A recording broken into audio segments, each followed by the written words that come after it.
As we have in the past few years, it's become a very nice event for us, and hopefully it's for you as well. Welcome to Liberty Rock Books. We are happy to have, once again, the wonderful Writers Circle of Stamford. Welcome to what has become our annual reading at the Liberty Rock Bookstore in the Hobart Book Village. Thank John. Thank John for making this possible.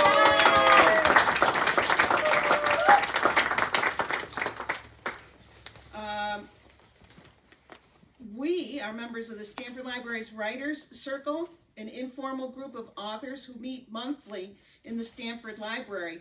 We're a diverse group, as you can see, ranging from casual writers to published authors. Some of us have been sharing our work for over 20 years in various iterations of writers groups fostered in the Stamford area. And some have only joined recently. This particular writers circle has been hosted in the Stamford Library since 2022 and has been a wonderful sharing and nurturing experience. We've all gotten better together. And that's really the truth. Looking to the future, we also hope you'll attend the Page to Stage performances in July at the Michael Kudish Natural History Preserve. I think I hopefully have enough words in there for that. 4 members of our group will have short plays featured in the program.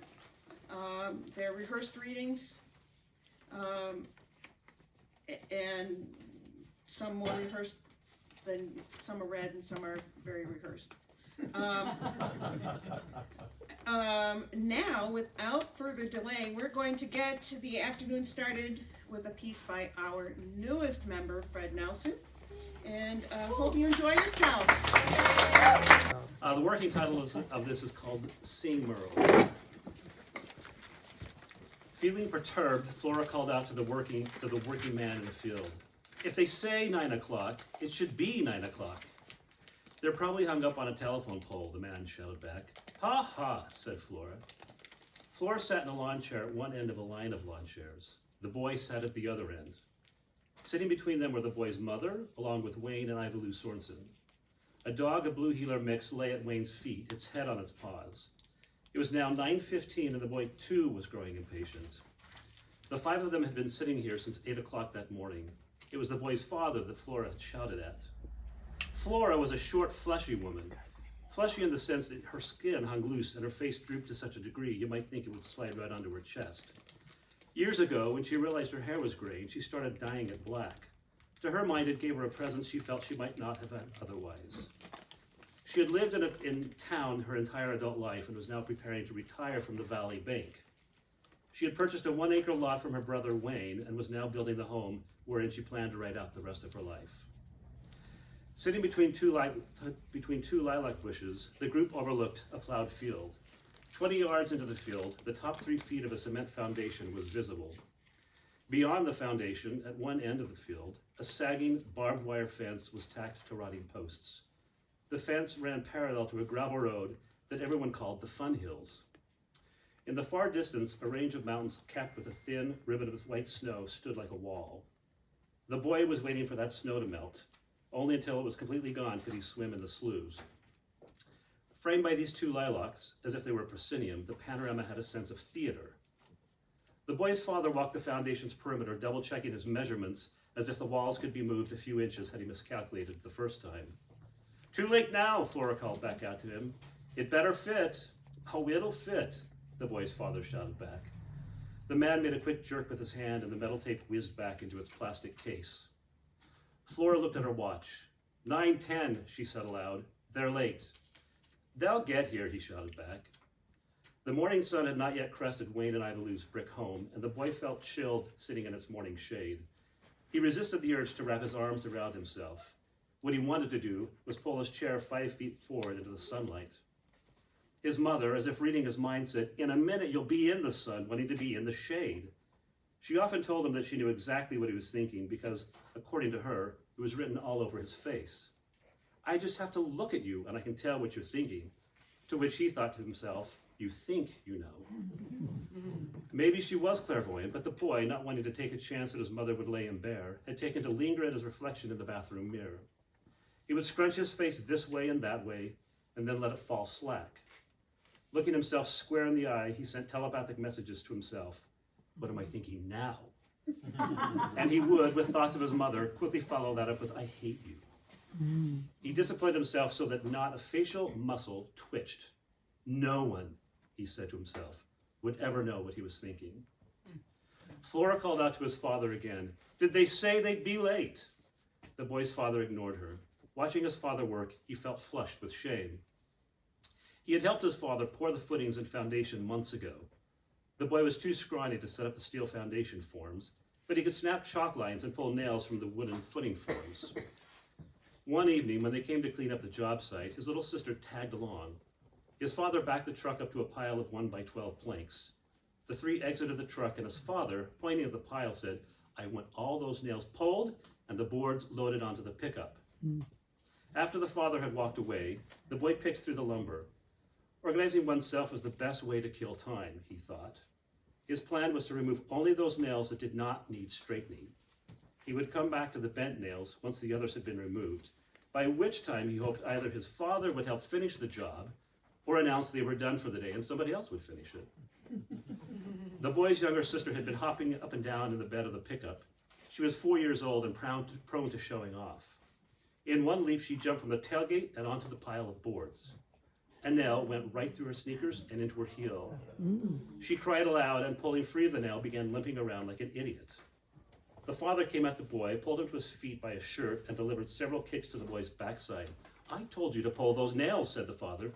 I just started, said the boy. You're supposed to be watching her. The boy's anger flashed in his throat.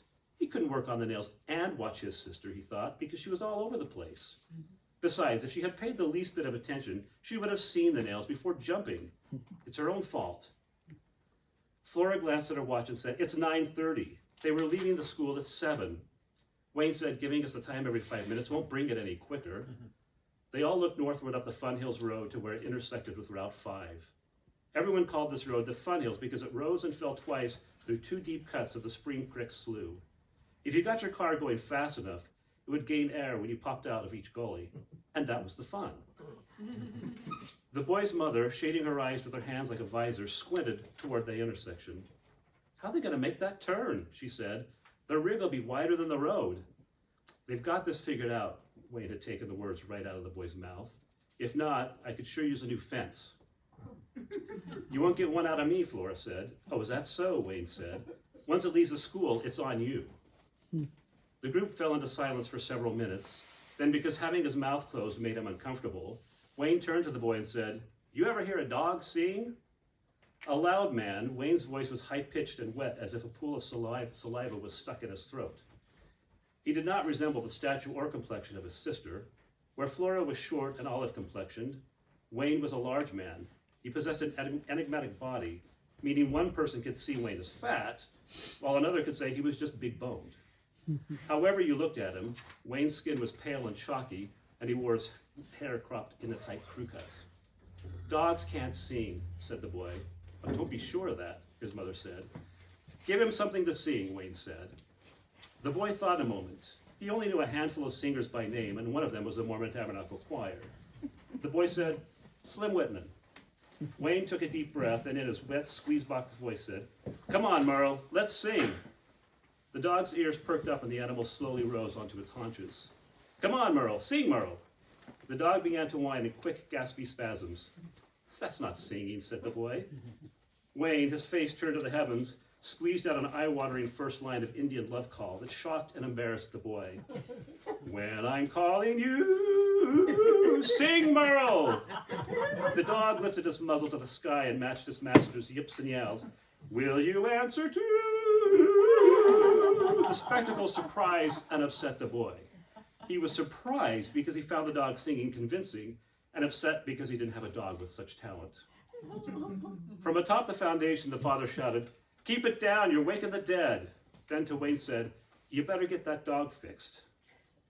Merle was a working dog, a cow fetcher. At milking time, if Wayne's heifers were not already waiting at the top gate, the man would send Merle down the fence line. The dog only needed to persuade the cows. They had worn a path traipsing back and forth from milk parlor to pasture and could walk it in their sleep. Each time the dog brought the herd up the fence line, across the road, and into the corral. When the first cow made up its mind and entered the milking parlor, Wayne wiped its teats with a soapy rag and attached a milking cluster, one tentacle at a time, to each teat, with a sharp slurp of air. This was repeated on every effort, twice a day. Once the singing had died down, Wayne declared, "I'm not getting him fixed." Flora asked, "What's Margine going to do with all those pups?" Her question raised a point of contention. Margine lived a quarter of a mile from where they sat. Wayne's 20-acre pasture abutted Margine's hedge of arbor vitae. She owned several female dachshunds that were her pride and joy, and she let everyone know they were AKC registered, and should anyone want one, they would not be free. Referring to the puppies, his mother clicked her tongue and said it was her own doing. On a day last January, after a week of unseasonably warm temperatures had melted the snow and laid the lawn bare, Margine staked her best doxy on a 15-foot lead out in the front yard for it to enjoy the fresh air and sunshine. The woman then went back inside to attend to the dishes and the laundry. From the kitchen window, she had a general view of the dog, but if the dog wandered too far to the right, at the end of its lead, it would be just out of sight. This particular dog, she believed, was special. It had been carefully bred. Margine knew it was a game of chance whether pedigree would result in perfect breed standards, but in her gut, she felt this dog possessed them. If pressed, the woman could not name the breed standards for dachshunds, but that didn't matter. Her intuitions never failed her. In the back of her mind, she knew a risk was being taken staking this dog out. Its heat would be coming on, but Margine thought it would be several more days. She had miscounted. In fact, the dog was in full heat. On that sunny day, Merle caught wind of the dog's heat and had loped across the pasture. It was in that moment, when Margine sat down at the kitchen table to take a phone call, that Merle burst through the arbor vitae and onto the lawn where the little dog was tied up. She had intended the conversation to be brief, but Margine got wrapped up in the gossip until she glanced at the stovetop clock and realized 30 minutes had flown by. "Well, I do have to go," she said, and hung up the phone. When she returned to the sink and glanced out the window, an unfamiliar shape caught her eye. It was the two dogs engaged in a vulgar act. Balling her fists, Margine cried out, "No!" and snatched the broom from the hall closet before running onto the porch and down the front steps. She was livid that her champion dog was being defiled by a muddy cattle dog, and mortified that the event was taking place in her front yard where anyone driving by could see. With hits from the broom and kicks to its ribcage, Merle was dislodged from the little dog, but he could not be driven from the yard. He kept circling back to the dachshund. In a moment of desperation, Margine grabbed the dog by its collar and loaded into the back seat of her Lincoln Town car, slamming the rear door with rage. Merle smudged the window glass with its wet nose, and Margine, gritting her teeth, said, "I'll have you put down." Sliding behind the steering wheel, she slammed her own door shut, and turning the ignition with such self-righteous indignation she feared the tumbler might break, said aloud, "I've told that man time and again about that dog."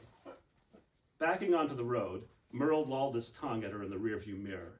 She glowered at the creature and let out a groan. In the 30 seconds it took to drive to Wayne's barn, it occurred to her that she could have saved the gas and walked, dragging that wretched animal behind her as though it were to be sacrificed. Then she realized that arriving in her Lincoln had a more dramatic effect. She turned into the barnyard and gravel crunched beneath the car's tires. Margine brought the car to an abrupt stop and, practically leaping out of the front seat, marched toward the milk parlor. Now, for Margine, there were two types of farmers: those who kept their manure spreaders anywhere near their house, and who also failed to meet their religious obligations, and then there were those who wore suit and tie to church on Sunday. When Margine stormed into the parlor and caught Wayne peeing into the floor drain, there was no doubt in her mind which of the two types she was dealing with. She gave him a hard, cold stare, and before the man could zip up his pants, said with a breaking voice, "Get your dog." Turning brusquely on her heels, she threatened legal action if puppies were the result of his dog's indiscretion. The boy's father laughed out and said, "What'd you say after all that?" I just maintained eye contact, Wayne replied. Wasn't anything to say. You better hope them pups don't split that little dog in two, the boy's father said. Margie'll clean you out. Wayne dismissed the thought. Nothing's gonna happen to that little wiener, he said. Remember Israelson's baldy heifer? The boy's father asked. That Brahmin bull turned out pretty poorly. Osh, Wayne said, that was a fluke.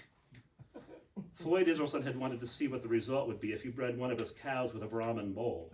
He discovered the result when the calf has been too large for the heifer to drop naturally. Floyd was forced to use a come-along to winch the calf from the cow's uterus. After a prolonged effort, it was no use. The calf was simply too large. The heifer hemorrhaged and bled out. In the distance, a flash of light caught Flora's eye.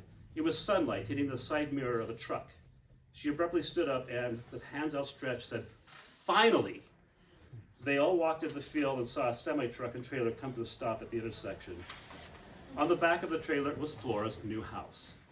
It was a single-story ranch clad in wooden clapboards and cedar-shaped shingles. The house had been built by the high school shop class. It had taken the students 2 semesters and the summer to complete. The shop teacher billed it as ready to live in today. The house went up for auction and Flora's was the winning bid. That morning, the house left the school as planned, but someone forgot to confirm with the sheriff that an escort was needed. After a phone call by the driver, it took 30 minutes for the deputy to arrive. Under police escort, the driver turned onto Main Street and slowly made its way out of town and onto Highway 89. From town, it was 7 miles to Route 5, a 2-lane country road that ran east to west. 5 miles along Route 5, and the rig came to a complete stop with the whoosh of air brakes at the top of the Fun Hills intersection. To be continued.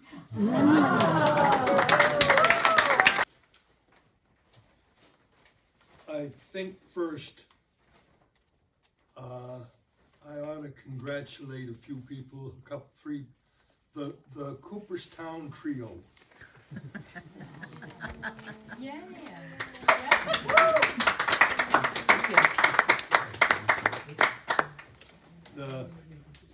There was a program put on at Cooperstown called Write Out Loud 24. It has been going on.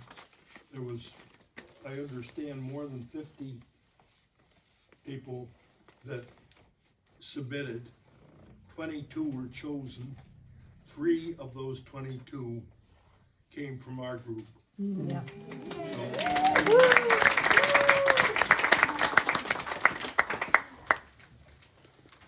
And just so that you know, Chris Hauser was one of them, Terry Bradshaw the other, Rick Van Valkenburg the other.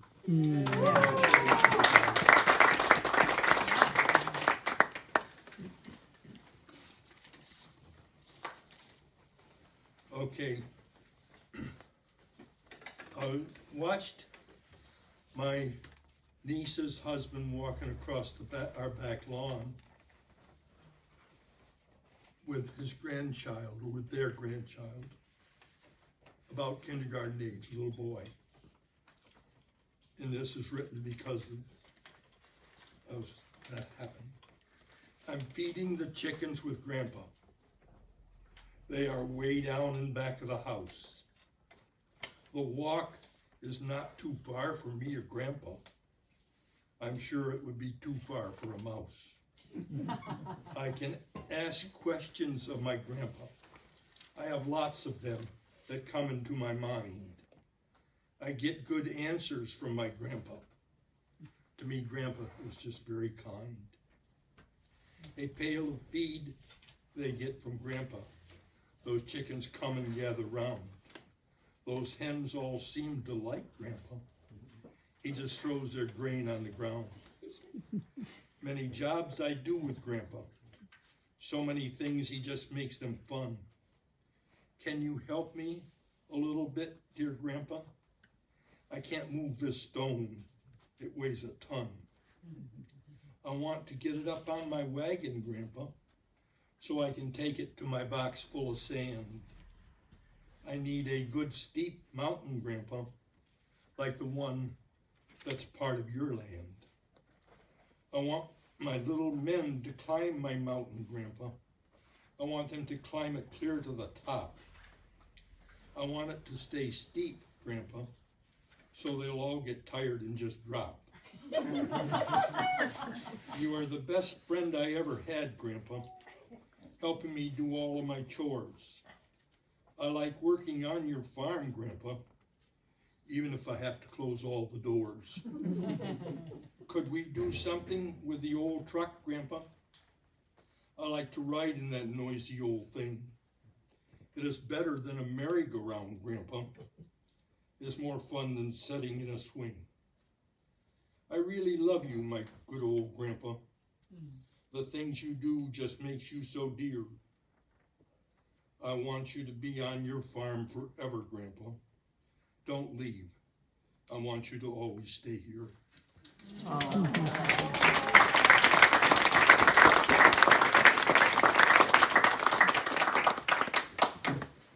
In the Forests and Molt, written the last of October, not early in May. The heatherland is losing its luster. Our forests have gone into their mold. Patches start to show their bare branches. The trees are now losing their nice coat. The past summer is now just a memory.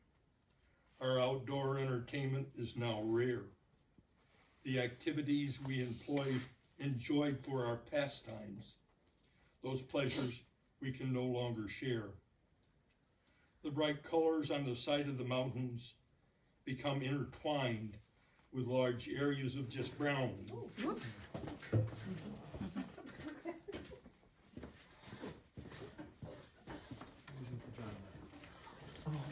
I leaned on it too hard.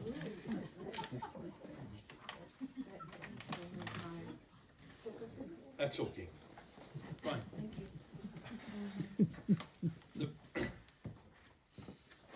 The bright colors on the side of the mountains become intertwined with large areas of just brown.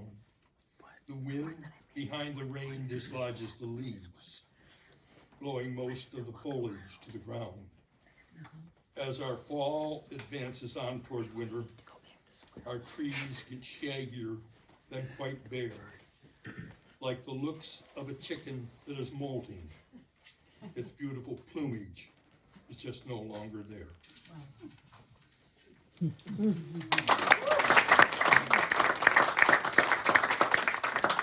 The last one, right mindset. Are you too old to enjoy the sunshine on the meadow? Too old to enjoy the warm breeze on your face? Too old to enjoy the touch of a loved one's cheek when a long-awaited reunion has taken place? What things should you be remembering? What things should you recall? What pleasantries come into your mind when a childhood playmate is coming down the hall? There are things you will never do again. Don't just sit there long-faced and pine. Remembering them is what really matters. They produce so much pleasure at the time. Recall with pleasure all those memorable experiences, all those that you can recollect from the past. Watching your child's performance in the school play, the fun they had being part of the cast. Keep remembering those heartwarming moments, like walking through the leaves on a warm October day, while holding on to your grandchild's little hand, explaining to them why your hair turned so gray. Your mind starts doing a happy dance. Joy erupts as you see your long-lost roommate. The very last glimpse of him was of his back as he passed through the training camp gate. Pleasant memories from the good old days can really add icing to life's birthday cake. They dream good dreams about things gone by. Have a smile on your old face when you wake.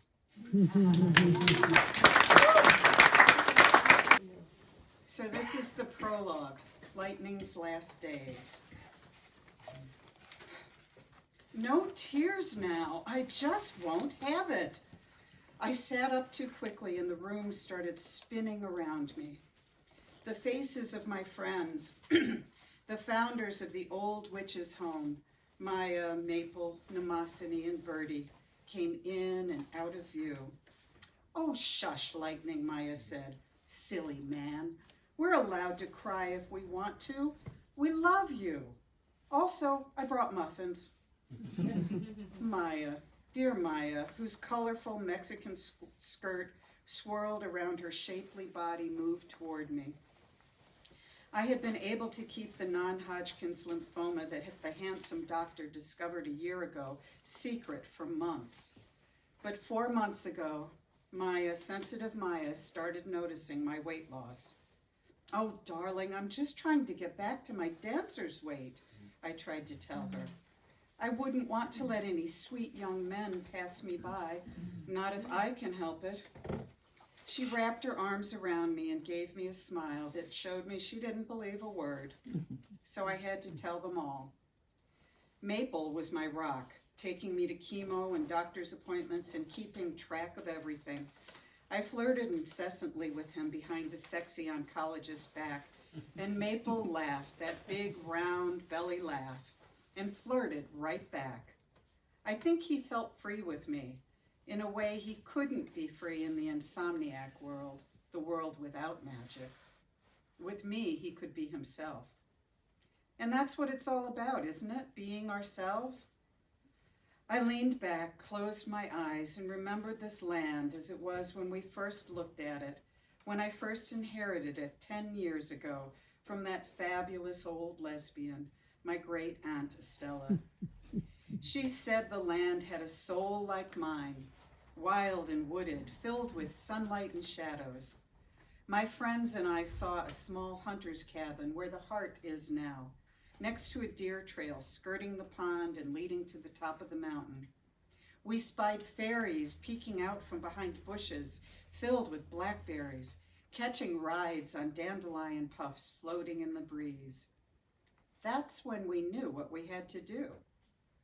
Together, we built the old witch's home, a sanctuary for outcasts and pagans of all kinds, a place where we could just be us, crazy and wild and happy.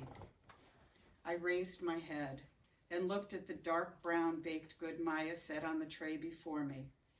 Morning glory muffins were my favorite, and she had swirled the icing on top just how I liked it. In the last few months, Maya had done everything she could for me. She was a gifted cook and an intuitive healer. She enlisted Diego, one of our few non-witch residents, a curandero from the Yucatan, to perform Olympia. He was accustomed to working with spirits like Ogun and Yemaya, Afro-Caribbean deities, sometimes fierce, always powerful.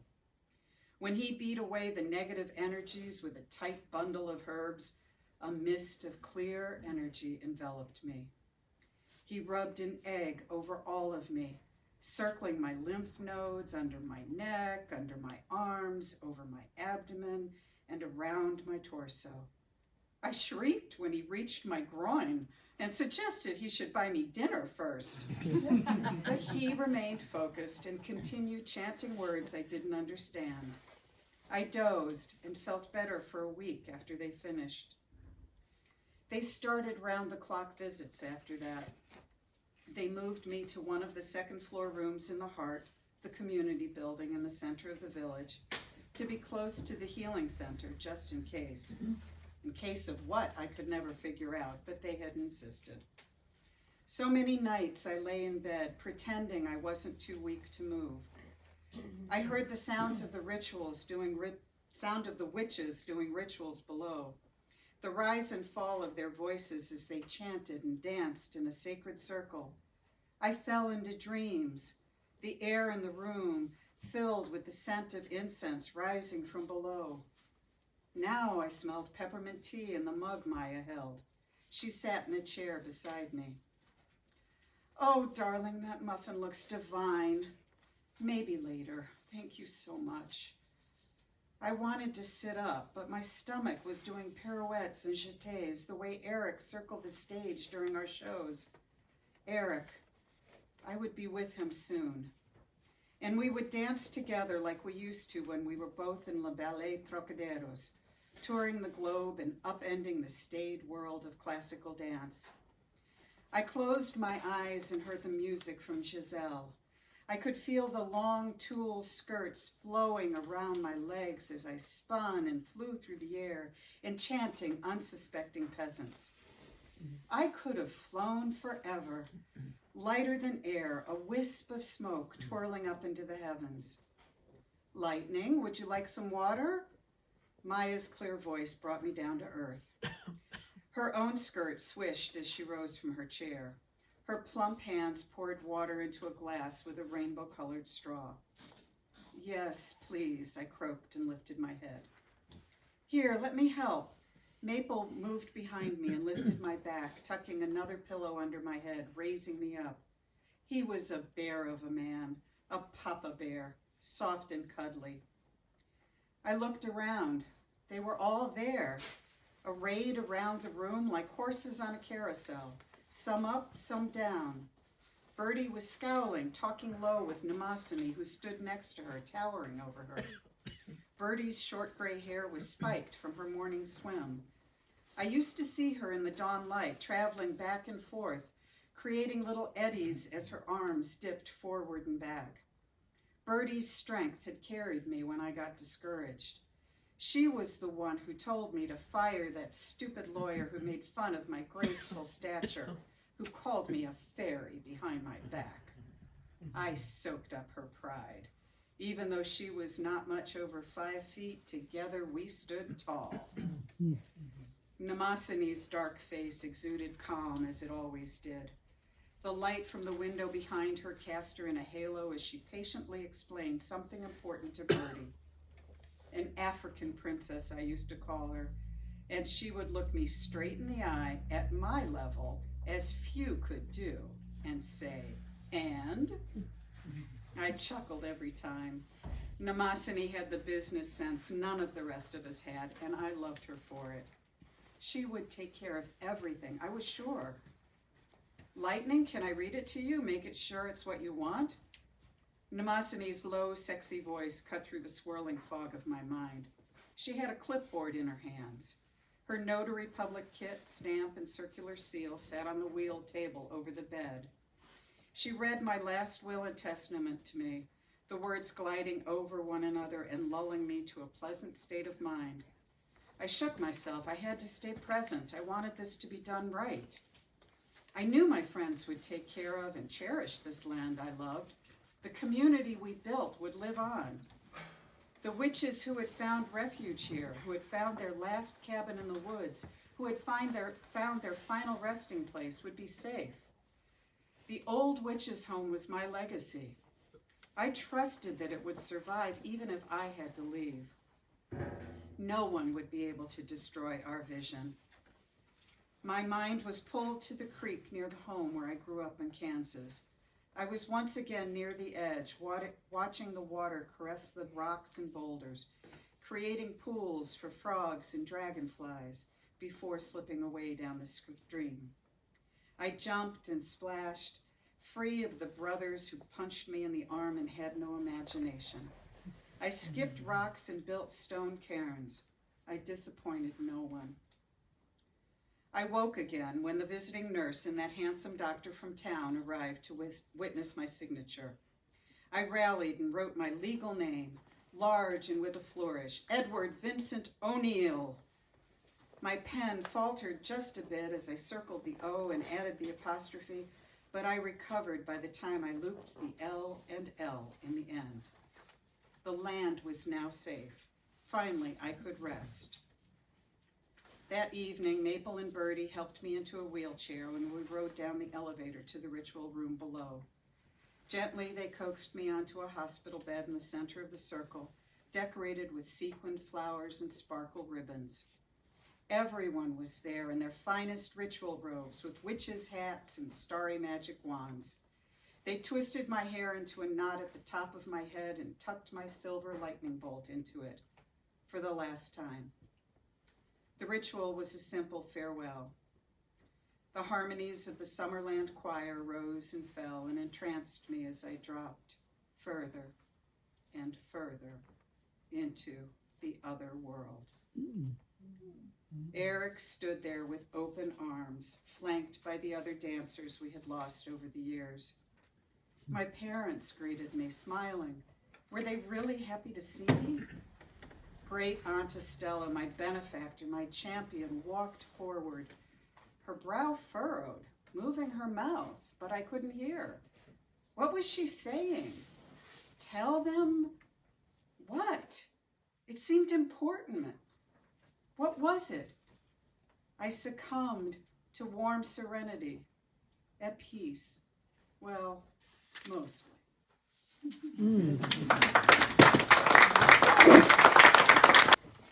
Cleaning the blinds. Mom wrote us letters about how she washed the blinds today.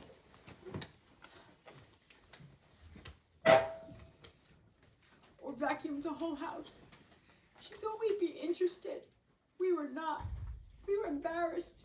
And our mother was so boring and so uncool that she thought you should put that in a letter.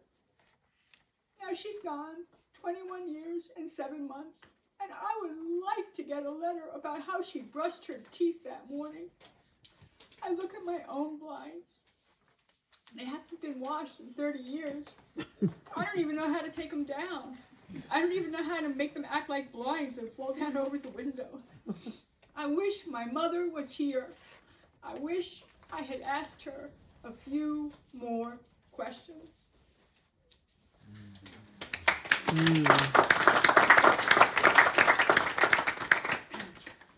Short poems.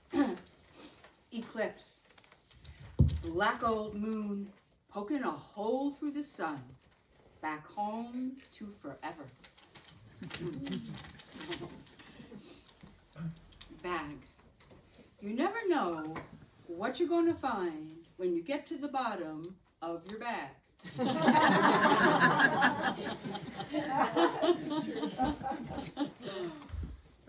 Bird rooms a birch. What is the feeling of a bird for the twig it sits on, for the trunk that lifts it from the ground? Is it almost like flying, safety from any harm?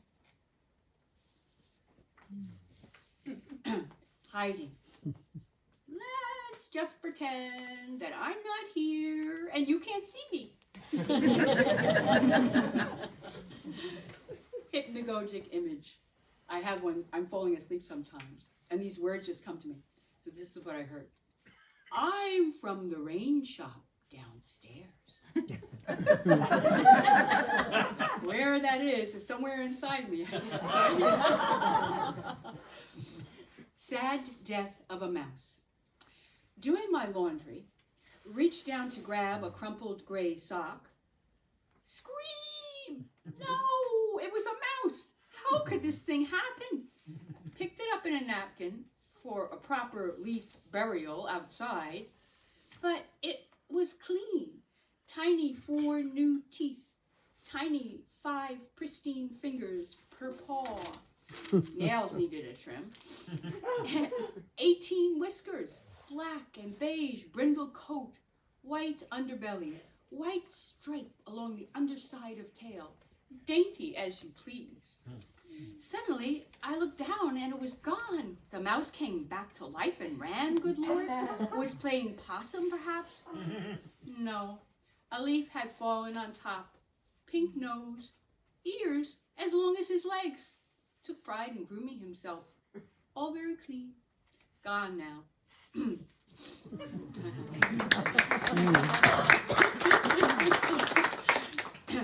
December, Central Park.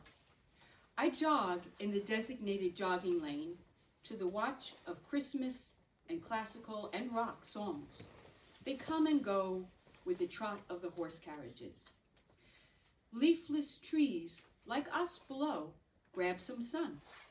The bare sun, but roots are still growing.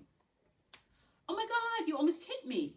Pedicab driver grins at me, meant me no harm. I saw the hole. His pedicab decked out with tiger stripes made from bright yellow paint and black electrical tape in bold diagonals. 2 U.S. flags on the back, spaced between 4 huge yellow flowers. I peer down at, quote, Peter the cat, unquote, in his customer's pet transporter. I hope I don't get lost. Lost in the curve of the drive, lost in the ramble, lost in the bigness of it all. Part of me wants to stop, not go where I'm going to, and see what happens if I do get lost. Stroke. His sentences slow down and snap in the middle, collide like bumper cars, combine with new fragments, making new sense. Minestrone soup. Yellow ladders of no return. Bend, extend, lead nowhere, crash to the ground, collapse.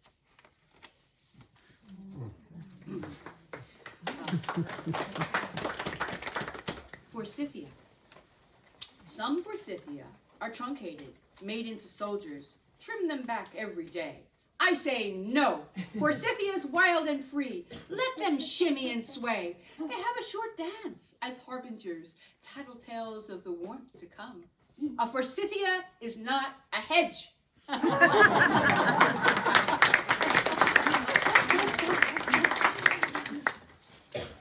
Chartreuse sun spills over my blue-green sweater. I watch your worlds wheel by.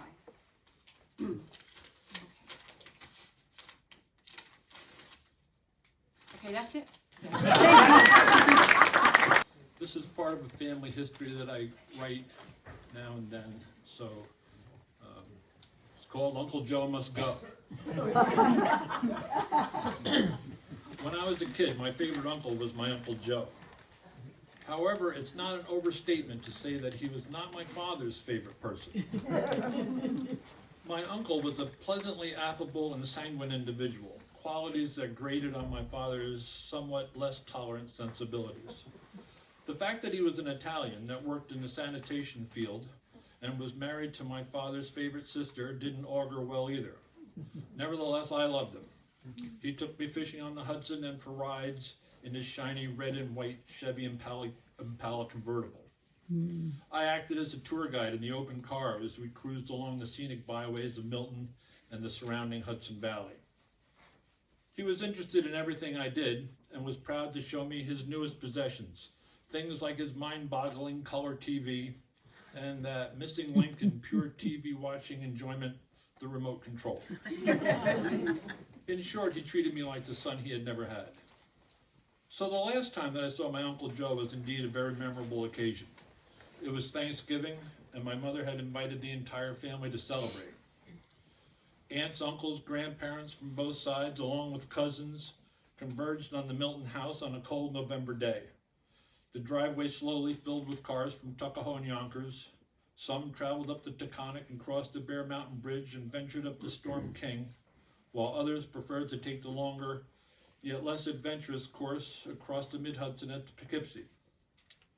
My Uncle Joe and Aunt Mickey finally arrived at the front door and stamped snow off their shoes as they stepped into the ice-cold interior of the Milton house.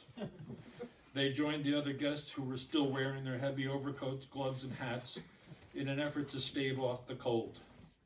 Some of my aunts had appropriated the couch and huddled together for warmth. And they discreetly clasped their lapels tightly around their necks with one hand while stretching their coats over their knees with the others. I took no notice of the cold as I walked around, newly scrubbed in my white shirt and tie. I was fully accustomed to the low temperatures of the Milton house, which in the best of times rarely exceeded 55 degrees. You may wonder how it's possible to survive such Siberian temperatures without the benefit of buffalo robes, fur-lined mittens, wool socks, and bearskin hats. It's my contention that the reason we survived is due to acclimatization, which is a well-known phenomenon that whether hot or cold, over time, one's body becomes acclimated to the prevailing temperature. So much like the Indians of Tierra del Fuego, who cavorted around the southern tip of South America in sub-freezing temperatures in nothing less than a loincloth, I strolled around the Milton House in my regular street clothes and my omnipresent flap-eared cap. So conversely, if one is accustomed to living in buildings where the temperature never slips below 74 degrees, and then suddenly finds themselves sitting in a house where the temperature never rises above 55, those people are very likely to suffer. In short, the people from civilization were freezing. Oddly enough, while my mother was busy cooking and cleaning and entertaining, my father was nowhere to be found. He was most likely at work, although I'm not entirely sure. After all, he was an insurance salesman, and going out to talk to prospective clients often meant going at their convenience, not his. Anyway, he was definitely not home. My Uncle Joe, being the man of action that he was, asked me if the furnace was broken. I was bewildered. Broken, I said. Heck no. Well, why is it so cold in here? Well, what do you mean? There's a fire and heat's coming up. I showed him the heat vent in the floor by the window, held my hand over it and said, "See?" He came over, put his hand over the vent and said, "See what? There's no heat here. Your furnace is broken." "No, it's not," I protested. "Come on, I'll show you." With that, I took him down the narrow stairway into the labyrinthine dungeon that is our cellar. We stepped into the furnace room and I proudly opened the furnace door. Sure enough, there was a fire, hissing and spitting away. "Well, that's no good," he said. "Where's your firewood?" I took him into the wood room and showed him the sumac branches that my older sister had hauled in from the hill. "Don't you have any dry wood?" he asked. "Oh, you mean some wood without any snow on it?" "No, dry seasoned wood, logs, split logs." Again, I looked at him completely mystified. "No, this is all the wood we have, but we might have some coal in the coal room. We can put some coal on the fire," I said as I led him through the maze and into the coal room. He looked down at the few nuggets of anthracite scattered across the floor of the coal bin. "Yeah," he said kindly, "but we need some heat right now." We went back into the furnace room. "What's all this?" he said as he pointed to a huge pile of broken chairs. I said, "Those are a bunch of broken chairs." "Great, we can burn these." "Oh, no, we can't," I said. "Those are the special antique chairs Dad's gonna fix." My uncle had much less confidence than I did in my old man's ability to fix or repair anything. He looked at me with an air of pity and said, "No, he's not." He proceeded to smash up the maple and oak chairs and toss them into the furnace. In about 3 seconds, the bone-dry chairs burst into flames. The shellacked and varnished wood ignited like gasoline. Like a pig at the trough, the starving furnace voraciously gulped down the wood. My uncle continued his assault on the priceless antiques. "Here, put these in the fire."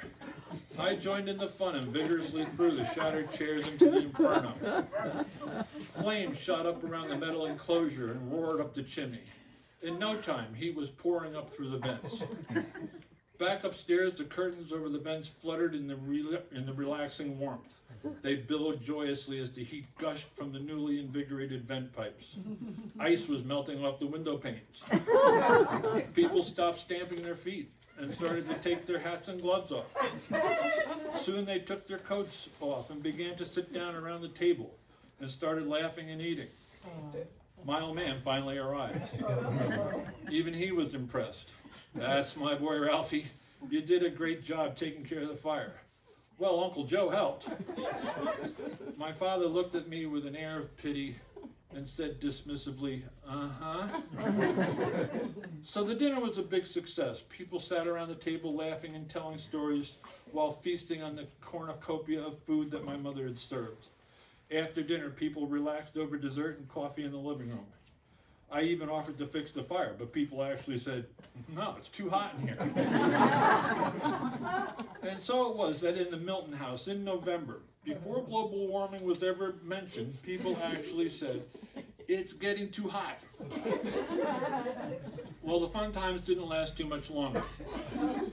Eventually, the last of the guests were gone, and things started to settle back into the usual rhythms of the house. I casually grazed across the leftover cakes and pies. Of course, the temperature started to drop, and my old man suddenly decided to survey the lower regions of the estate. All of a sudden, there was an eruption of volcanic proportions. Ralphie! An icy chill ran down my spine. I dropped my cake fork and ran down the cellar stairs and confronted the hot coals in my father's eyes. It wasn't me, I didn't do it. It was Uncle Joe. He just came down and started throwing chairs in the furnace. I tried to stop him, I swear. I told him you were gonna fix him. He just wouldn't stop. I told him, you told me never to burn the chairs. He said he didn't care. He just wouldn't stop. My father bellowed for my mother. Bonnie!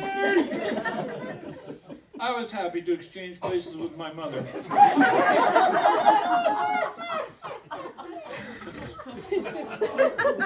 I ran upstairs. I grabbed my dessert fork, and while a different kind of heat emanated from the basement, I sat down and blithely finished off the last pieces of cake.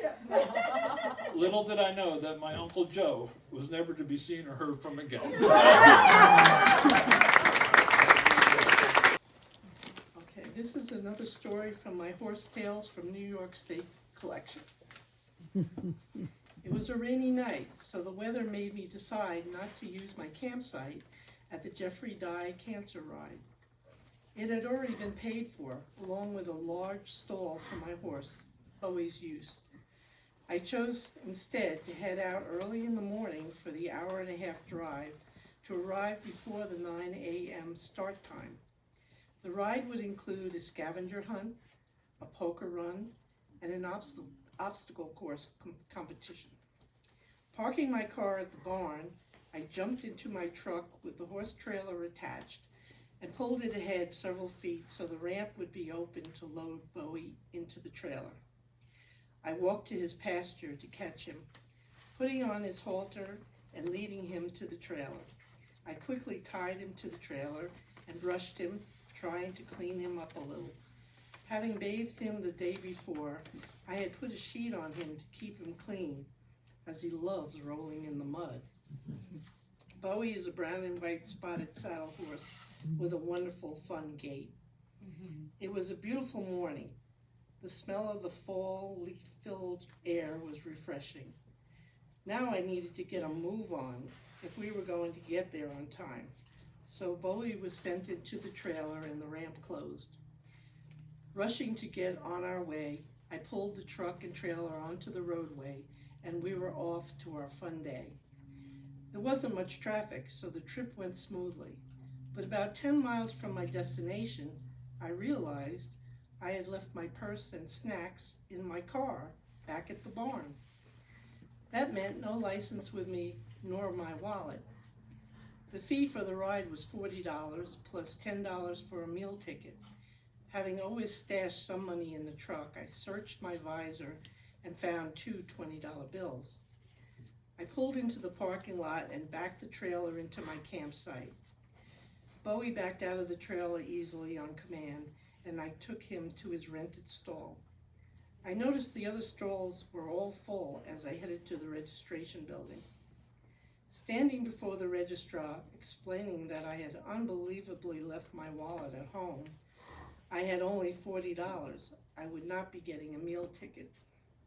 The registrar, a very kind woman, immediately handed me a meal ticket, ensuring me there was more than enough food. I thanked her as she handed me the other brochures on the ride. That is when I noticed the sign up for the obstacle course. It said there was an extra $10 fee. Pointing to the sign-up sheet and asking, "There's a $10 fee for the obstacle course?" "Did you want to ride in it?" the registrar asked. "Well, I did, but I won't be," answering disappointedly. "I'll give you the money," the kind woman said. I was so surprised at her offer, having really wanted to do the obstacle course. "I mean it," she said again. "Only if you give me your name and address so I can mail it back to you," I responded. She gave me her card with her name and address and handed me the sign-up sheet. She put the $10 in the metal money box. I hoped to see someone I knew to borrow the money from, but unfortunately, I didn't know anyone there. I hadn't done this ride in a few years when many of my friends would have been there. Bowie was led back to the trailer to be saddled and have his mane and tail combed before throwing on his saddle blanket. Then raising the saddle onto his back and ensuring it was in place, I fastened my helmet and put his bridle on him before cinching him up tight. We were ready to join the riders heading out on the trail. I climbed into the saddle and we were off. Bowie was very anxious to catch up with the other horses ahead of us, so he moved briskly. The group ahead of us was cordial and invited us to join them. We kept a lookout for the items tied to the trees for the scavenger hunt and the pails filled with envelopes for the poker run. Their horses wouldn't go near the pails, but Bowie would easily move close so I could lift out the envelopes for myself and the 7 other riders. It was a very fast ride on the trail through the woods, as the 2 lead horses were moving at a fast gait. Bowie was very excited to keep up with them, so he did. There was no holding him back. It is good that he is gaited, making him a comfortable ride. When we returned after our ride, we turned in our poker run envelopes containing the playing cards. I had a good hand of 2 pairs, aces and 8s, better known as the dead man's hand. We then went over to where the obstacle course was being run. Other riders were ahead of us, so I got to see the pattern of obstacles, having no idea how Bowie would do, especially since he had been so excitable on the trail with all the strange horses. It was a timed event and marked down for hesitations and refusals. We entered and headed through the hanging beads, which can be pretty scary to a horse, then to a large truck tire that Bowie was required to put his front hoofs up on and stand there. Next, we went up and down a stairway built into a hill, through a ditch, and then Bowie had to stand with his 2 front feet inside a hula hoop on the ground. We had to carry a bucket from one stand to another stand. The hardest obstacle was a teeter-totter. He had to go on and walk forward as it moved downward. Surprisingly, he did this without hesitation. We then ran over a large tarp and out of the arena. He didn't refuse or hesitate at any of the obstacles. I was pleased with our performance. Taking Bowie's tack off, hosing his sweaty body, and returning him to his stall with hay to munch on, it was my turn to eat lunch. While enjoying eating my lasagna lunch on one of the large picnic tables with my new friends, we listened to the winners of the poker run. I had been winning for a while, but someone else had 3 of a kind and beat my hand. However, when they announced the obstacle course winner, it was Bowie and I. Oh my God. They handed me a trophy and $20 as our prize. How strange. Winning $20 was just what I needed to pay back the $10 to the kind registrar for the loan and $10 to put in the cash box for the meal ticket. I was free and clear. I didn't have any money to participate in the auction afterwards, so I packed up Bowie and, pulling out, stopped to thank the registrar again for her kindness. We headed for home, very tired, but feeling very lucky.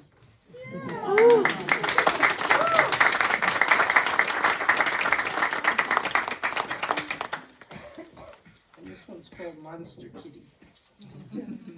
They call me Monster Kitty. I don't know if I deserve that. I am just curious about everything. When a door opens, I must see what is on the other side. I can't help it. Sometimes they get very angry with me when I climb inside a cabinet or when I rush past them out onto a screened porch when I hear someone heading for the door.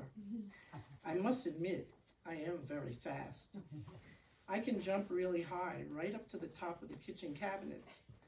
I love watching the birds from the porch and jumping up at them when they land on the bird feeder.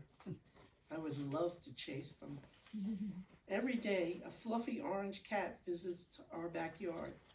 She is totally the opposite of me, with my short, black, shiny coat and sleek body. I keep trying to sneak out the door to get closer to her. We visit through the screen door, and she cries when she sees me and yearns to be with me inside. I watch her as she travels through our yard and ventures up the road. I would love to go with her. They often leave me alone. I usually go to sleep and wait for them to come home. I get very excited when they come back and tend to run and jump all over the place. I have broken things, like the lamp I knocked over and got hollered at. And sometimes they squirt me with water to keep me from jumping up on things. At night, I like to get their attention, especially if they are watching TV or working on the computer. I will lay next to them and purr loudly. If that doesn't work, I will lie on the computer or on their lap. Sometimes it works and sometimes it doesn't. I've been known to bite them when they ignore me. I let them know when I am hungry by running to my bowl and crying. But if I don't like the smell of what they give me, I'll try to bury it. Other than getting yelled at a lot, they are pretty good to me. I have all kinds of toys to play with and a tall thing to climb on. I have a thing to scratch on when I remember not to scratch on the furniture instead. When I have slipped out onto the porch before they can shut the door, I sometimes find it very cold out there, and I'm very happy to come back where the fire is going, which is nice and warm. I am hoping when I am older, they will let me go outside. I love the smell of everything out there and hope to go on an adventure and maybe catch some of those birds. I guess I must be lucky to have them taking care of me though, since that orange cat is always trying to get inside.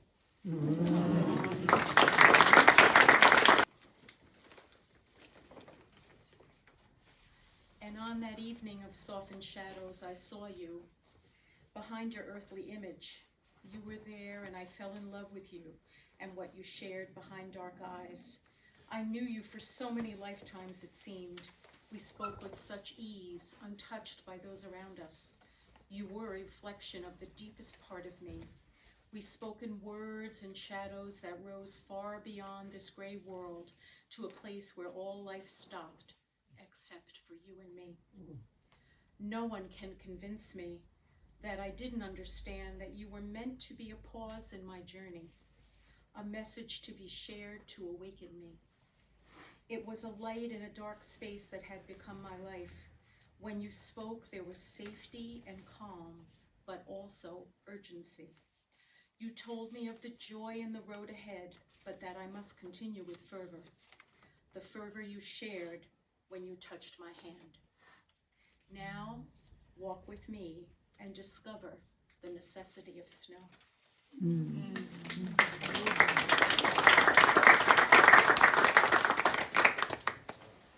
Begin with necessity of snow. How we worship the summer warmth, browning of the skin, wiping beads of sweat from softened brow, opening our mouths filled with conversation, a whirlwind of humanity, until the soul, tired and worn, seeks its solitude. A time of reflection and healing. Suddenly, we see the multitudes of dancing crystals whirling before us as we lift our eyes amazed. We smile like children as the white blanket comes and gently covers us once more.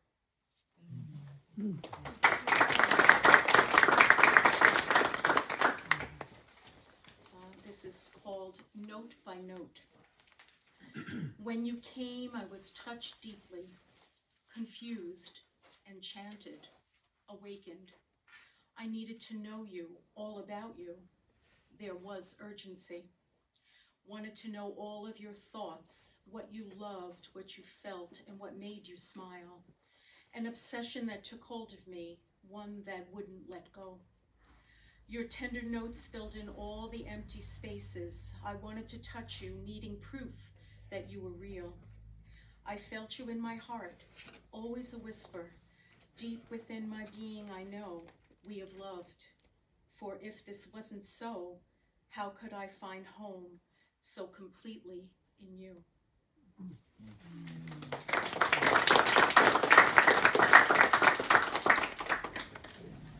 This is called Fool. Fool that I am, that I might understand the road with its curves and turns. Fool to believe that I determine and control the stops and starts, the beginnings and ends, the smiles and tears. Fool, can I be other than this? I don't know.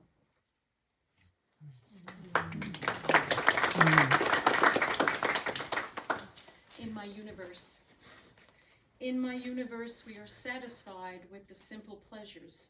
We know the sweetness of silence as it gives birth to solitude. In this state, we find true love and friendship, for we have the fortitude to reach out to those in need. In this sweetness, we dance in the moonlight, creating beautiful shadows against the night. We are anchored in the beauty of nature, ever present in the moment when birds sing, breezes blow, and tides retract. All is beautiful in my universe. Come with me.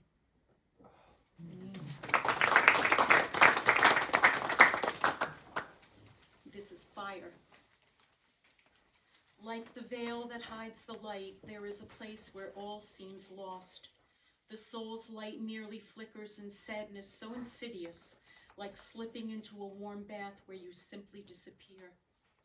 Then a plea before you go, a sign to keep you here, a flash of crimson upon a branch, a fire so intense it cannot be ignored. Feathers flutter, dark eyes black, reflect a light. Spirit's fire ignites.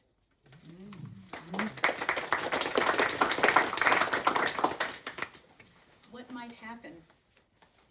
What might happen if we simply loved each other after sharing what lies deep within our souls?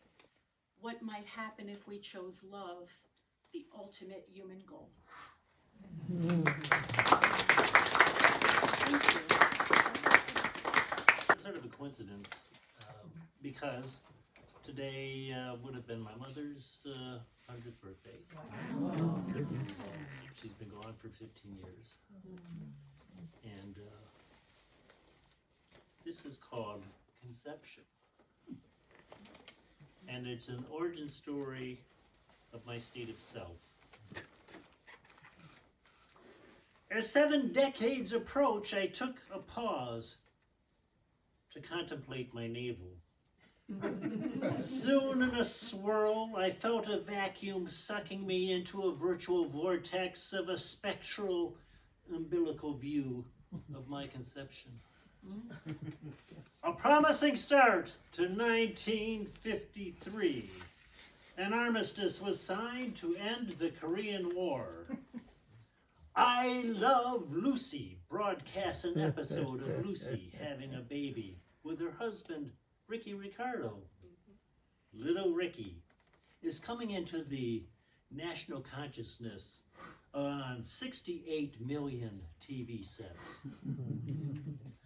But soon, work starts on building a hydrogen bomb and a thermonuclear arsenal. The white dove of peace turns into a gravestone gray mourning dove, muttering an echo of coos. Who is? Who? Coming through the screen of an open window. Who is? Who? Eisenhower has moved into the White House with Tricky Dick Nixon as a sidekick. Who is? Who? Not as funny as Martin and Lewis. Who? Fall comes around, and after the 6 o'clock news, 3 little ones are put to bed. The baby first, next the kindergartner, and then the grade schooler. It's a school night. Quiet, rare quiet. She unbuttons his top button. The starch collar is freed of a necktie. The radio is on. It's turned low, music is dialed in, a chill passes through the window, autumn crisp. The window is closed, voices whisper, eyes to eyes and cuddles close, lips meet lips. Just imagine a little egg, a sudden surrounding semen siege, the bold advance of a rapier, a flash, the zona pellucida pierced, excitement in the blastocyst, stretched membranes tickling and tearing and morphing into two monozygotic beings, twins giving birth to each other. Too much for one, right left me and made two. Who kicked who out of the house of self to make two? Me? You?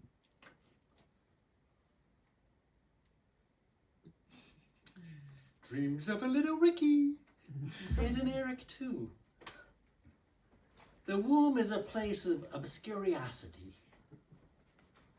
The pod of the human beings, deep and remote, unknowable by words, a shared space, cozy, intimate, yin meets yang, but it's no Eden. Think of the conflict of a shared womb. The mother provides meals for two, and rivalry festers, like those twins of legend, Romulus and Remus. After birth and abandonment, they suckled at the teats of the she-wolf, and still they thirst and blame the other for their selfish desires. The 7 hills of Rome weren't enough to satisfy both of them, so Romulus killed Remus. And all roads lead to Rome, not Remo. But Eric and I lived eventual separate lives. And now, only I survive. The road to Schoharie. Foggy tendrils creeping down from hidden peaks caress the hillsides. Water gushes from seeps, forging gullies in a sheer rock wall, crowding the curvy road, defining the space between it and a swollen riverbank. In the lowland, water bursts banks of streams invading fields where corn stubble stabs through the muddy slurry. Prelude to the greening of spring awakening.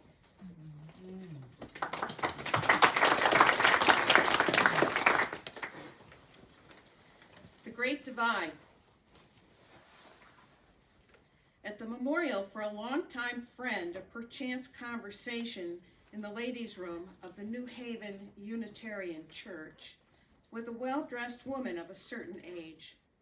She, a professor at a well-known Ivy League college. For a moment, we mused about aging and fitness. I don't need to go to the gym. I heat with wood. Her puzzled look. What does heating with wood have to do with staying fit?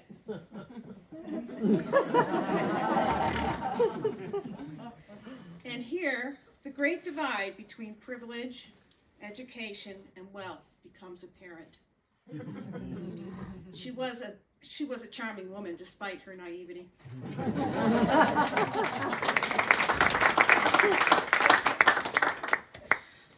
I have a little note here. It's a tribute to my favorite diner, and the names shall not be changed to protect the innocent. Lunch.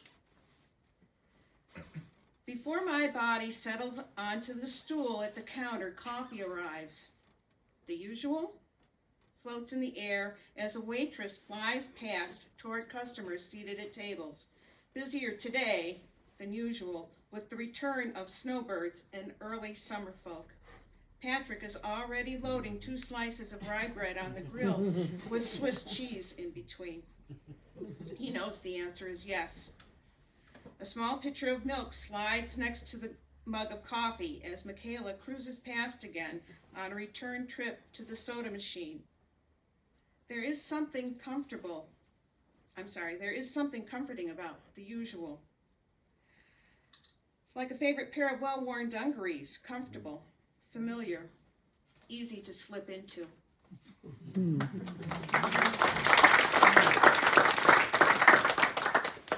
Good fortune. Grandma used to bundle her babies, put them outside on frigid winter days when the sun shined on their Arctic homestead, in order to get vitamin D to strengthen their growing bones. It was a time when old sweaters were unraveled and reknit into gloves, hats, scarves, or socks. When the good parts of tattered clothing were cut out, restitched into colorful bedding, the remainder deposited in the rag bag. When buttons were saved in old tins and jars, when string from the butcher or a package was carefully wrapped around the ball of twine stashed in a kitchen drawer, when toys were made from buttons, string, and scraps of wood, a daisy chain became a crown, old curtains, a royal robe. When an orange was treasure nestled in the toe of a sock hung on Christmas Eve. When she felt blessed at her good fortune.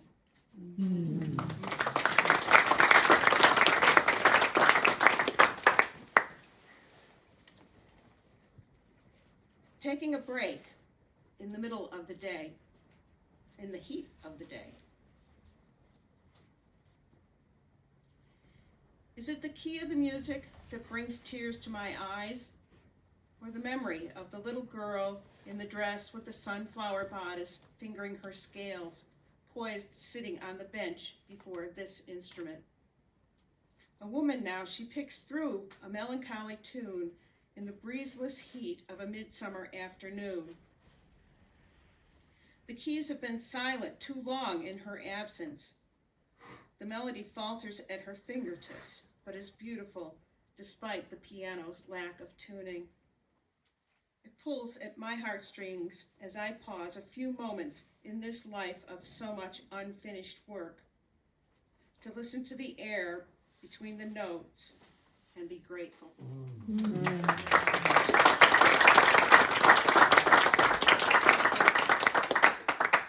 And this is my last one.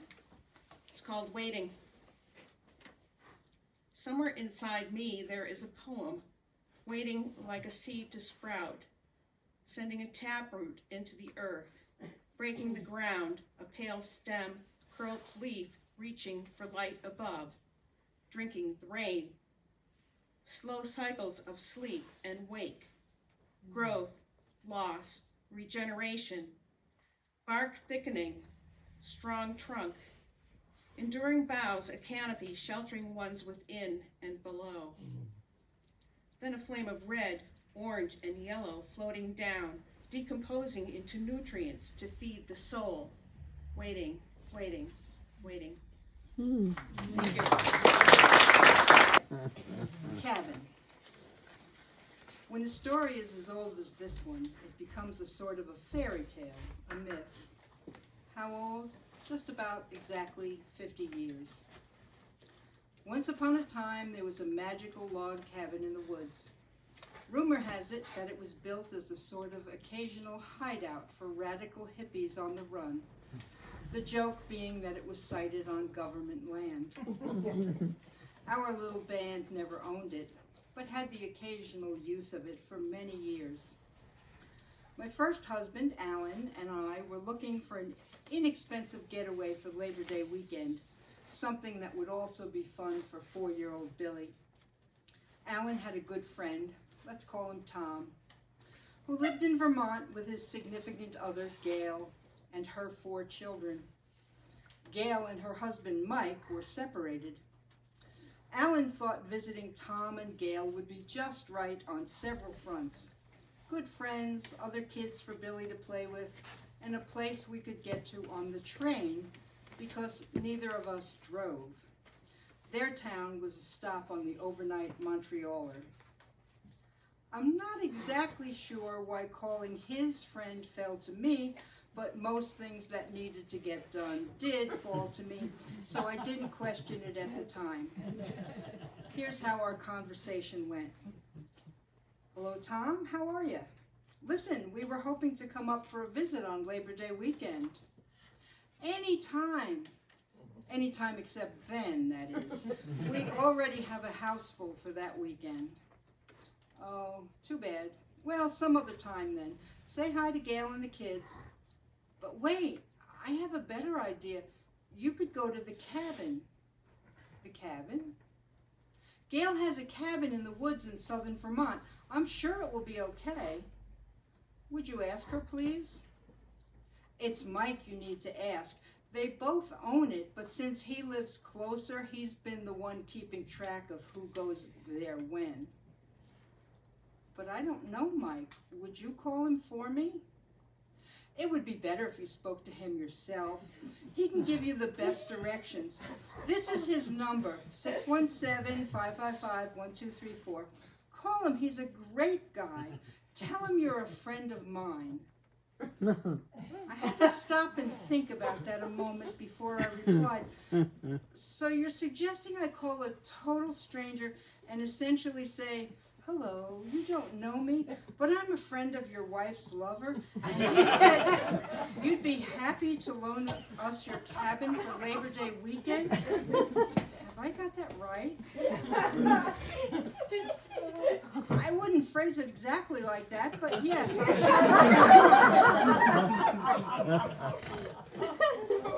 So I did, expecting to hear nothing in response but a phone being slammed down, perhaps preceded by an annoyed fuck off. My request preceded only silence, a long, unsettling silence.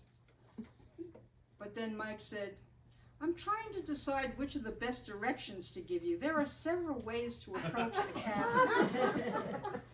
And so we had permission and directions. Now all we needed was a way to get there. Remember, neither of us drove. The solution was obvious. Invite a guest who had a car, in addition to an appropriately aged kid. So we did. Or so we thought we did.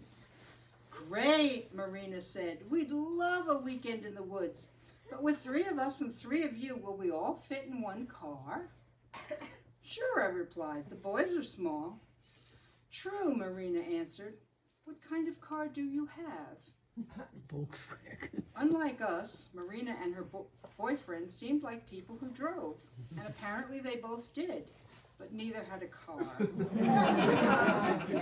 You can't uninvite people when you learn they can't provide transport, especially if they hadn't known they were auditioning to be chauffeurs in the first place. We learned from Tom, remember Tom? That after getting by bus to Brattleboro, the last 30 miles were an easy hitch, and the last mile was on foot no matter how you traveled. We shared this info with our invited guests.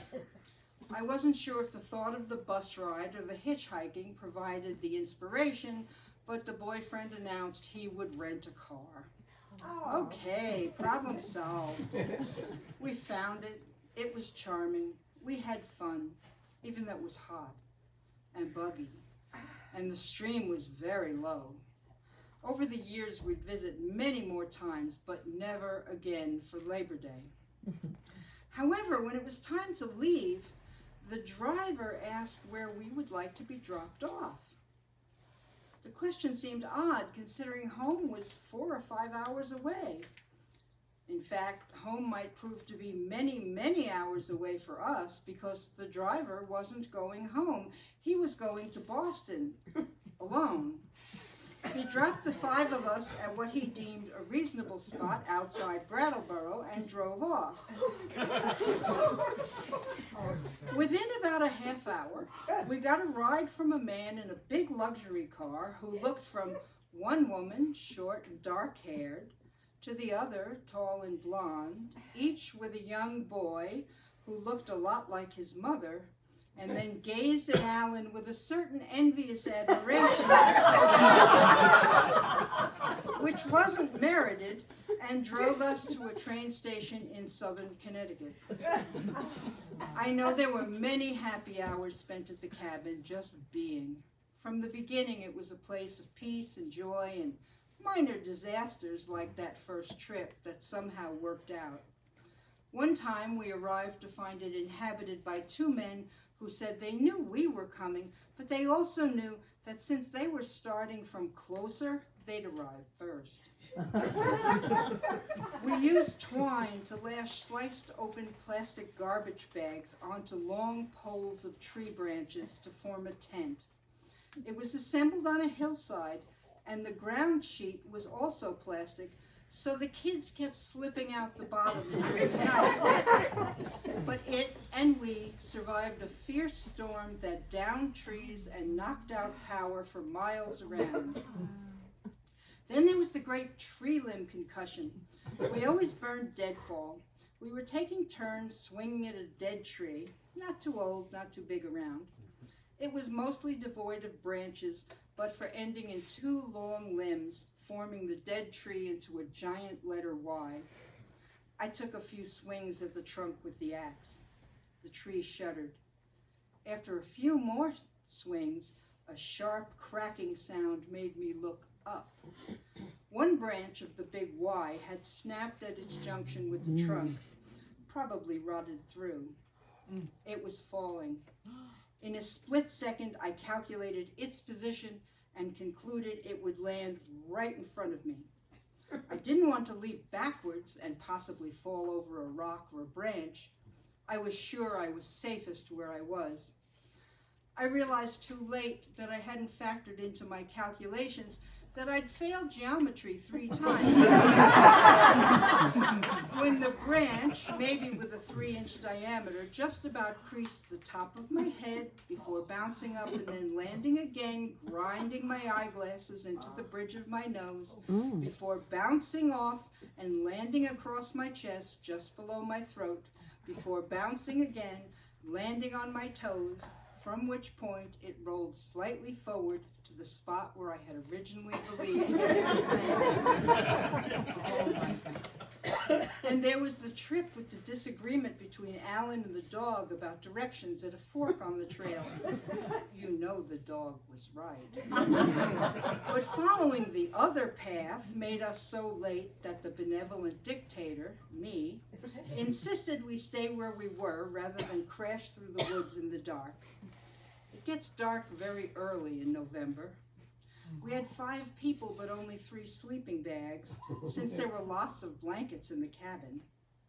All available wood was soaked because it had been raining on and off all day, so we sat around a campfire that was just a plumber's candle thrust into the dirt, eating cheese and drinking wine. Then we got ready for bed. It must have been 6 o'clock or so. The 2 boys in one sleeping bag, Alan and I in another, and our driver guest in her own. The dog went from one to the other, clearly calculating, 2 in this bag, 2 in that bag. Oh, only 1 over here. That must be where I'm supposed to be. Sleep was fitful, the reward being that it was the first time I experienced the Earth's rotation by the view of the stars wheeling across the sky.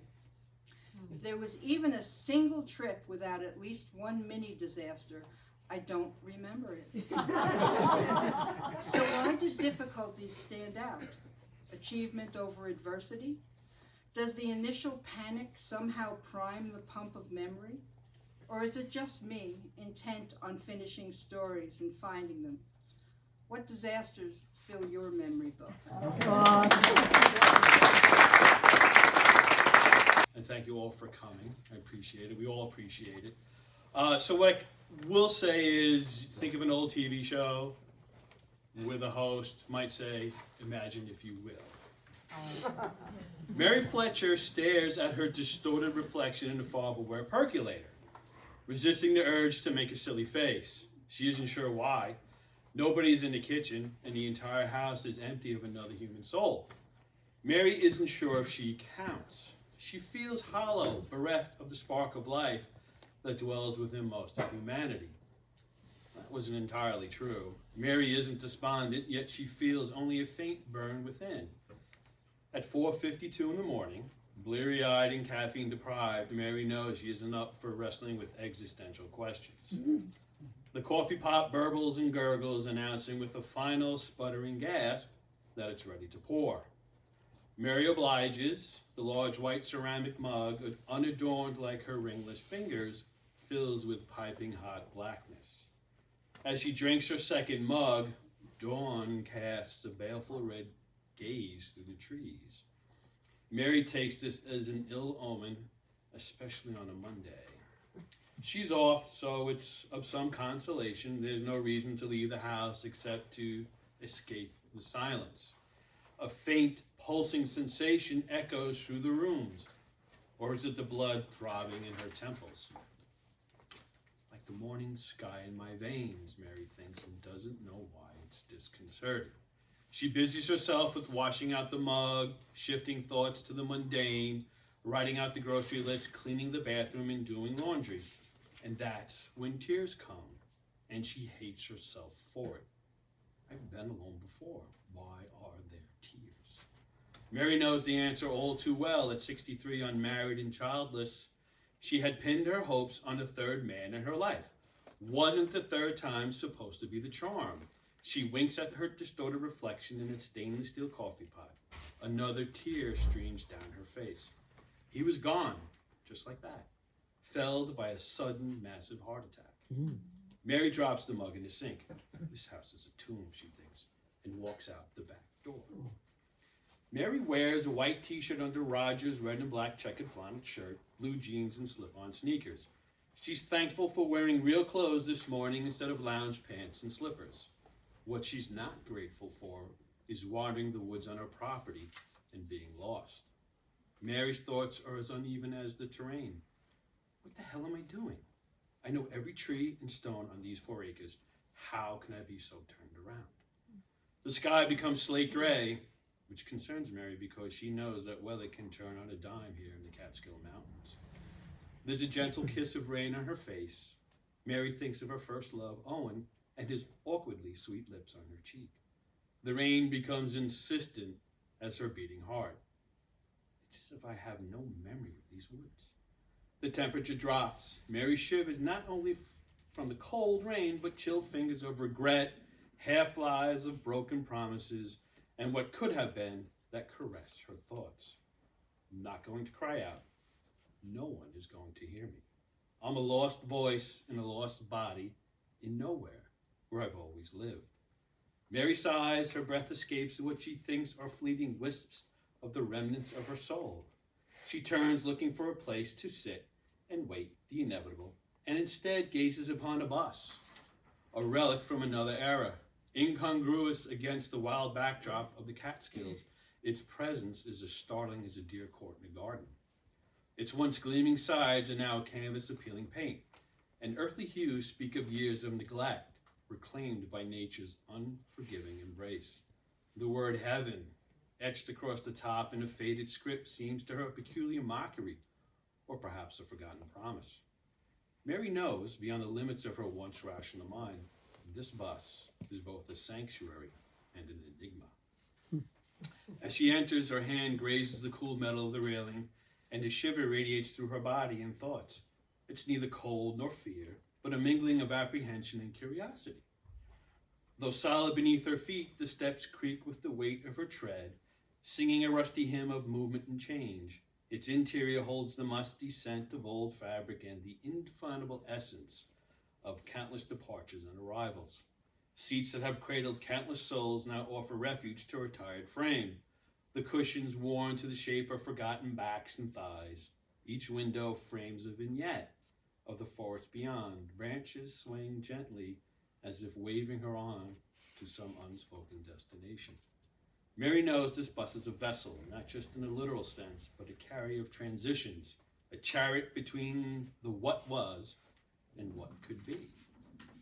It's the sort of place that might haunt the dreams of the lost, where the line between the real and the surreal dances like dust motes in a sunbeam. She settles into the fabric of an aged seat. The bus breathes around her, a living entity. A driver appears, a man of indeterminate age, his appearance as much a part of the bus as the peeling paint and rusting metal. His hair flows wild with streaks of gray like the birch trees in winter. It moves as if caught in a perpetual breeze, whispering the forest's secrets. Mary can see his eyes in the rearview mirror. They are soft brown, like the gentle earth of a well-trodden path that welcomes travelers. Around his neck hangs a pendant of petrified wood. Mary realizes it symbolizes his connection to nature's temporal and eternal aspects. The landscape suddenly changes outside the grimy windows, the forest melting into a blur of greens and grays as if the bus itself is stationary and the world is the one moving. Where are we going? Mary asks, her voice steadier than she feels. To where the forest is thickest, the driver replies. His voice carries the rustling of leaves in the wind, a comforting sound that is neither threatening nor overly warm, but familiar, like the forest itself. Where the trees speak the loudest and the paths woven with intentions and regrets. Mary nods without comprehension, feeling the thrum of the bus's engine like a heartbeat beneath her. She closes her eyes, and the hum of the tires on the road is a lullaby of motion and transition. The bus slows, and Mary opens her eyes to a sun-dappled glade she does not recognize, yet feels intimately familiar. The driver turns to her, a slight smile on his lips that does not quite reach his eyes. This is your stop, Mary Fletcher. But remember, this is not an ending, it's a beginning. He gestures with a hand weathered like the bark of an ancient oak. Mary stands, her legs shaky, but her heart is surprisingly light. She steps off the bus into the clearing, dew-kissed air filling her lungs. As she turns back, the bus fades, not with the roar of an engine, but with the quietness of mist dissolving into morning light. She's alone, but the loneliness that once gnawed at her seems distant. Mary understands she's a part of the natural tapestry woven into the fabric of the forest, as permanent and ephemeral as the changing seasons. The sun breaks the canopy, spotlight on the clearing, and she walks forward, not knowing what awaits her beyond the trees. However, for the first time in a long while, the unknown doesn't scare her. The driver, the bus, the journey was a passage not out of life, but deeper into it. With each step, Mary Fletcher finds the landscape reshaping, not just around her, but within her. And here, in the heart of the Catskills, she begins to live, not just exist, with the essence of the woods, the whispers of that sylvan driver guiding her with the wisdom of leaves rustling in the wind. And in the clearing behind her, where the bus once stood, wildflowers begin to bloom. Thank you.